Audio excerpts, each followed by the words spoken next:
આ હોલસેલમાં બધું અહીંયા મળશે. 10 વર્ષથી આના ધંધો કરું છું. 20 વાળા, 30 વાળા, 40 વાળા, 60 વાળા બધું 10 વર્ષથી એકને એક કામ કરું છું ને એકને એક પતંગ વેચું. 60, 40, 20, 30, 50 વાળા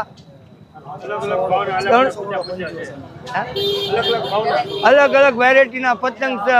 500 વાળા છે, 300 વાળા છે, 800 વાળા છે. 20 થી ચાલુ થાય ઠેઠ 750 સુધી ચાલુ છે. આ હોલસેલમાં બધું અહીંયા મળશે. 10 વર્ષથી આના ધંધો કરું છું. 20 વાળા, 30 વાળા, 40 વાળા, 60 વાળા બધું 10 વર્ષથી એકને એક કામ કરું છું ને એકને એક પતંગ વેચું. 60, 40, 20, 30, 50 વાળા અલગ અલગ વેરાયટીના પતંગ છે. 500 વાળા છે, 300 વાળા છે, 800 વાળા છે. 20 થી ચાલુ થાય ઠેઠ 750 સુધી ચાલુ છે.